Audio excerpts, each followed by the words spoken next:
Hello everyone, good morning to all of you and welcome to online study point.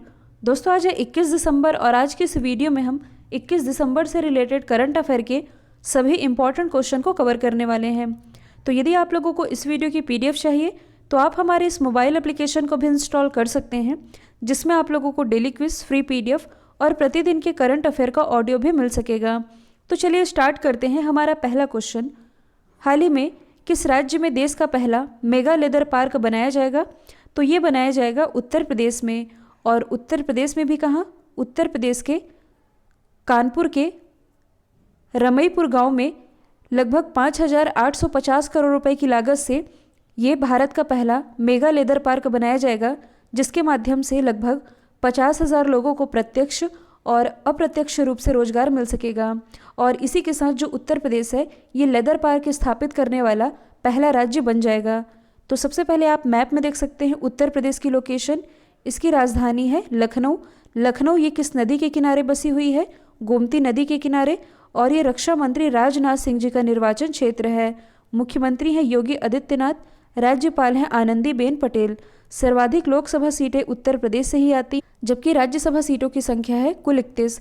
हाल ही में उत्तर प्रदेश का जो Pilibhit tiger reserve है, इसे बाघों की आबादी को 2 गुना करने के लिए T/2 अंतर्राष्ट्रीय पुरस्कार से नवाजा गया है। भारत की सबसे बड़ी और सबसे सुंदर फिल्म सिटी बनाए जाने की घोषणा ये उत्तर प्रदेश गवर्नमेंट के ही द्वारा की गई है।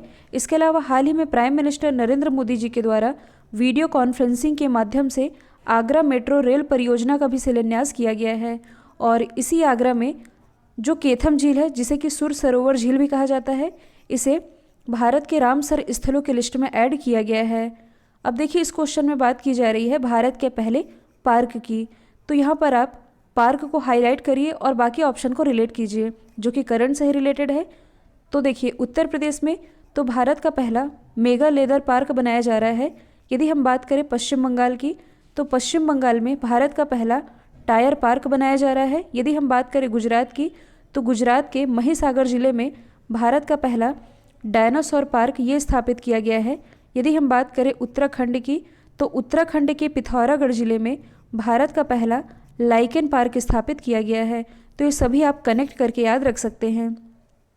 ऑनलाइन स्टडी पॉइंट के लास्ट 10 मंथ के करंट अफेयर की पीडीएफ, इसकी लिंक अभी भी ओपन है, क्योंकि एनटीपीसी के एग्ज़ाम अब स्टार्ट होने ही वाले हैं। तो आने वाली किसी भी एग्ज़ाम के पॉइंट ऑफ व्यू से ये पीडीएफ इंपॉर्टेंट है, जिसमें कि लास्ट 10 मंथ के सभी current affair topic wise cover कराए गए हैं। Global visionary of sustainable business and peace पुरस्कार से किसे नवाजा जाएगा? तो ये नवाजे जाएंगे रतन टाटा। और क्यों नवाजे जाएंगे? तो शांति को प्रोत्साहित करने वाले नवाचार को बढ़ावा देने के लिए इन्हें IACC यानी कि Indo American chamber of commerce के द्वारा आज ही के दिन यानी कि 21 दिसंबर को सम्मानित किया जाएगा। यदि हम अदर ऑप्शन को डिस्कस करें, तो कुछ समय पहले ही जो हमारे शिक्षा मंत्री हैं रमेश पोखरियाल जी, इन्हें Vatayan life time achievement award से नवाजा गया है। यदि हम बात करें प्राइम मिनिस्टर नरेंद्र मोदी जी की, तो हाल ही में इन्हें ICG नोबल चिकित्सा पुरस्कार से नवाजा गया है। कल मैंने आप लोगों को बताया था विद्युत मोहन के बारे में, जिन्हें अभी हाल ही में UNEP यानी कि यूनाइटेड नेशन एनवायरनमेंट प्रोग्राम के द्वारा young champion of the earth से नवाजा गया है। इसरो के SSA यानी कि स्पेस सिचुएशन अवेयरनेस के लिए समर्पित कंट्रोल सेंटर का नाम क्या है? तो इसका नाम है नेत्रा। और यहाँ नेत्रा की फुल फॉर्म बनती है। फुल फॉर्म है क्या? तो ये है network for space object tracking and analysis. तो इसे आप ये कह सकते हैं कि ये जो नेत्रा है, यह भारत की अंतरिक्ष परिसंपत्तियों की निगरानी, ट्रैकिंग और सुरक्षा करेगा। या इसे आप एक लाइन में याद रख सकते हैं कि अंतरिक्ष परिसंपत्तियों की निगरानी रखने के लिए जो नेत्रा है, इसे लॉन्च किया गया है। अब देखिए, यहाँ यदि हम बात करें इसरो की यानी कि इंडियन स्पेस रिसर्च ऑर्गेनाइजेशन, इसकी स्थापना हुई थी 1969 में। हेडक्वार्टर स्थित है बेंगलोर, कर्नाटक में। बेंगलोर जो कि कर्नाटक की कैपिटल है और ये वृषभावती नदी के किनारे बसी हुई है। इसी बेंगलोर में भारत की पहली गर्ल्स फुटबॉल एकेडमी ये स्थापित की गई है। इसरो के अध्यक्ष कौन हैं? तो ये हैं के शिवान। और कुछ समय पहले ही इसरो के द्वारा एक अर्धमानव रोबोट भी लॉन्च किया गया है। इसका नाम क्या है? व्योम मित्र।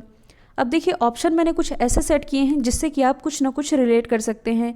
जैसे कि अभी मैंने बताया है कि अंतरिक्ष परिसंपत्तियों की निगरानी रखने के लिए नेत्रा लॉन्च किया गया है। सेम उसी तरह से जो इंडियन रेलवे है, इंडियन रेलवे ने रेलवे संपत्ति की निगरानी और सुरक्षा के लिए निंजा ड्रोन को कुछ समय पहले ही तैनात किया है। जबकि जो डीआरडीओ है, डीआरडीओ इसने एलएसी वाले एरिया में निगरानी रखने के लिए भारत ड्रोन डेवलप किया और इसे इंडियन आर्मी को सौंप दिया है। तो ये सभी आप कनेक्ट करके याद रख सकते हैं। हाल ही में 2020 के फीफा प्लेयर का खिताब किसने जीता है? तो देखिए ये क्वेश्चन मैंने रिवीजन के लिए रखा है। तो फीफा प्लेयर का खिताब मेंस कैटेगरी में जीता है रॉबर्ट लेवांडोव्स्की ने, जो कि बिलोंग करते हैं पोलैंड से। और वुमेन कैटेगरी में ये खिताब अपने नाम किया है इंग्लैंड की लूसी ब्रॉन्ज ने। मतलब कि इसका राइट आंसर हो जाएगा बोथ ए एंड बी। यदि हम बात करें फीफा की, यानी कि federation international the football association, इसकी स्थापना हुई थी 1904 में। हेडक्वार्टर स्थित है ज्यूरिख स्विट्जरलैंड में। इसके जो अध्यक्ष है इनका नाम है गियानी इन्फैनिटो, जिनका कार्यकाल भी बढ़ाया गया है। अभी हाल ही में जो फीफा मेंस रैंकिंग रिलीज़ की गई, इसमें इंडिया की रैंकिंग फिर से आ गई है 104 पर। इसमें टॉप पर कौन है? तो ये है बेल्जियम। देखिए यदि हम बात करें फीफा वर्ल्ड कप की, तो फीफा मेंस वर्ल्ड कप जो कि नेक्स्ट होना है 2022 में, इसे होस्ट करेगा कतर। इससे जो नेक्स्ट होगा 2026 में, इसे 3 कंट्री मिलके होस्ट करेंगी, कनाडा, मैक्सिको और यूएसए। तो ये सभी आप याद रखेंगे।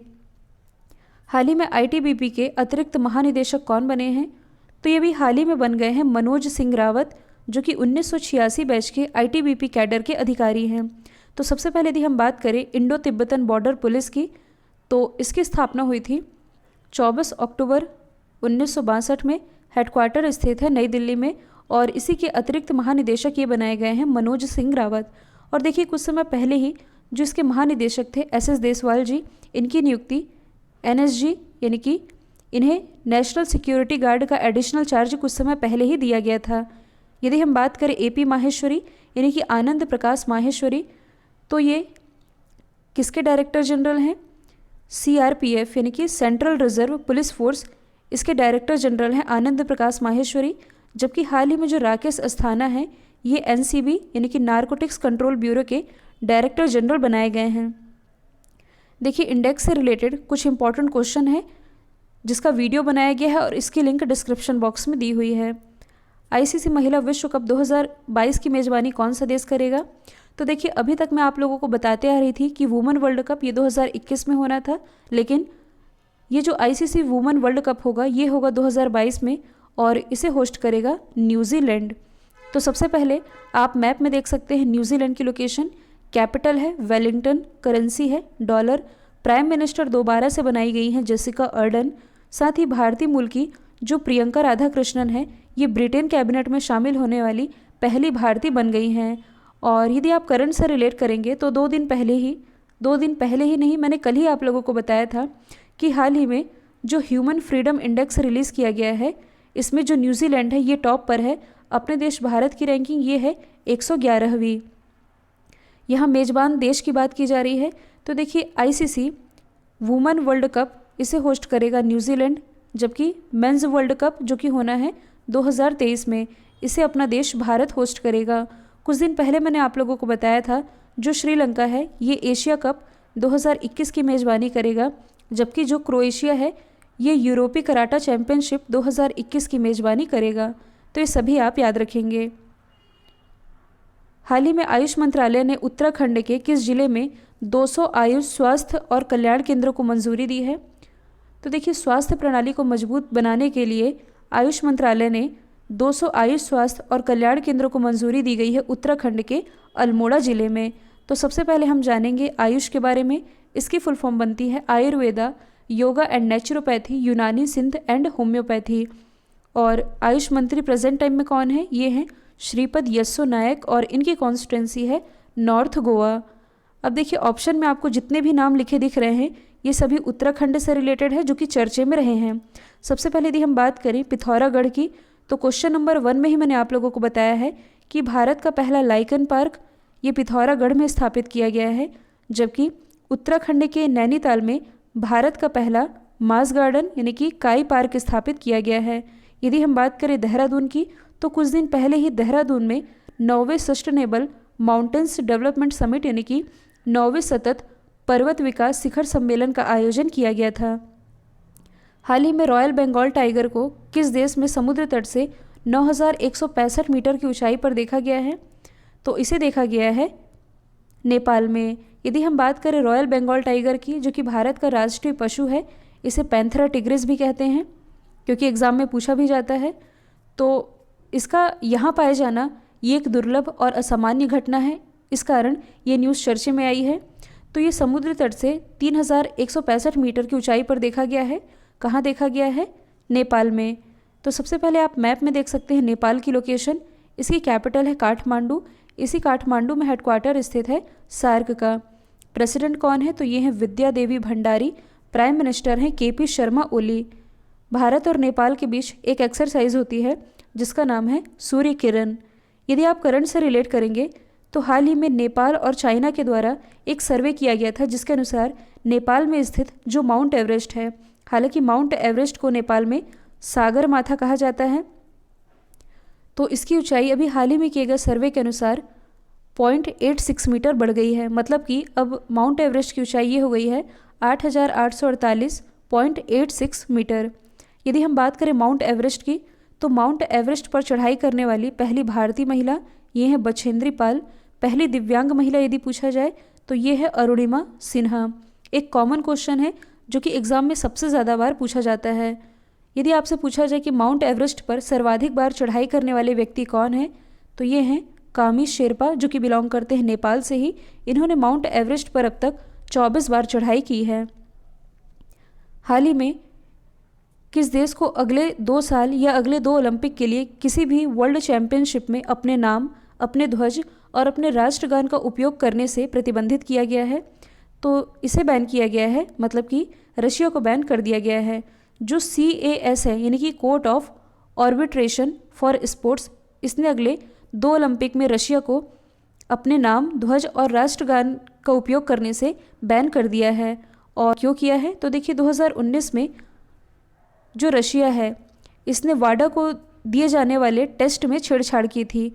वाडा यानी कि वर्ल्ड एंटी डोपिंग एजेंसी, इसे जो टेस्ट दिया जाता है, इस टेस्ट में छेड़छाड़ की गई थी रशिया के द्वारा, इस कारण इस पर प्रतिबंध लगाया गया है। तो सबसे पहले आप मैप में देख सकते हैं रशिया की लोकेशन। तो रशिया का कुछ हिस्सा एशिया महाद्वीप के अंतर्गत आता है जिसे कहा जाता है साइबेरिया। और रशिया की जो कैपिटल है मॉस्को, ये आती है यूरोप महाद्वीप के अंतर्गत। तो ये है इसकी कैपिटल। करेंसी है रूबल। यहाँ की संसद का नाम ये है ड्यूमा। और अभी हाल ही में रसिया की संसद में एक विधेयक पारित किया गया है जिसके अनुसार यहाँ के जो प्रेसिडेंट है व्लादिमीर पुतिन, ये 2036 तक अपने पद पर बने रह सकते हैं। भारत और रशिया के बीच 2 एक्सरसाइज होती है, एक है इंद्रा, दूसरी है एविया इंद्रा। आप और क्या रिलेट कर सकते हैं? तो यदि आप साइंस एंड टेक्नोलॉजी वाले पोर्शन को रिलेट करेंगे तो भारत और रशिया के बीच 2 समझौते हैं। एक है S-400 मिसाइल को लेकर के, दूसरा है AK-203 असॉल्ट राइफल को लेकर के। हाल ही में पूर्वोत्तर भारत का पहला ग्लास ब्रिज ये कहाँ बना है? तो पूर्वोत्तर भारत का पहला ग्लास ब्रिज ये बन गया है बिहार के नालंदा जिले में, राजगीर में। जबकि भारत का पहला ग्लास ब्रिज ये ऋषिकेश में लक्ष्मण झूला है। तो आप ये कह सकते हैं कि भारत का दूसरा और पूर्वोत्तर भारत का पहला ग्लास ब्रिज ये बनाया गया है नालंदा जिले में, जो कि चाइना के होंगझोउ प्रोविंस की तर्ज पर बनाया गया है। राजगीर में बनाया गया है। राजगीर जो कि एक अंतर्राष्ट्रीय पर्यटन स्थल है जो कि भगवान बुद्ध से रिलेटेड है। और इसी राजगीर में बिहार के जो मुख्यमंत्री हैं नीतीश कुमार जी, इन्होंने कुछ समय पहले ही भगवान बुद्ध की 70 फीट ऊंची प्रतिमा का अनावरण भी किया था। तो पूर्वोत्तर भारत का पहला ग्लास ब्रिज ये बन गया है नालंदा में। अब देखिए इस क्वेश्चन में बात की जा रही है भारत के पहले की, तो आप अदर ऑप्शन को रिलेट कर सकते हैं। जैसे कि तेलंगाना की जो राजधानी है हैदराबाद, यहाँ कुत्तों के लिए भारत का पहला पार्क यानी कि पहला डॉग पार्क ये स्थापित किया गया है। यदि हम बात करें मथुरा की, जो कि उत्तर प्रदेश में स्थित है, तो भारत का पहला एलिफेंट हॉस्पिटल ये मथुरा में बनाया गया है। जबकि अभी मैंने बताया है कि ऋषिकेश में भारत का पहला ग्लास ब्रिज बनाया गया जो कि लक्ष्मण झूला है। कल जो मैंने आप लोगों से सवाल पूछा था इसका राइट आंसर था भारत। अब आप लोगों के लिए आज का सवाल है 2020 के फीफा प्लेयर का खिताब किसने जीता है? हालांकि इसका आंसर मैं आप लोगों को वीडियो में ही बता चुकी हूँ, तो इससे रिलेटेड जितने फैक्ट हैं आप लोगों को कमेंट बॉक्स में बताना है। और यदि ये वीडियो आप लोगों को पसंद आया है तो लाइक, शेयर और सब्सक्राइब करना बिल्कुल मत भूलिएगा। तो आज के लिए इतना ही। Thank you so much.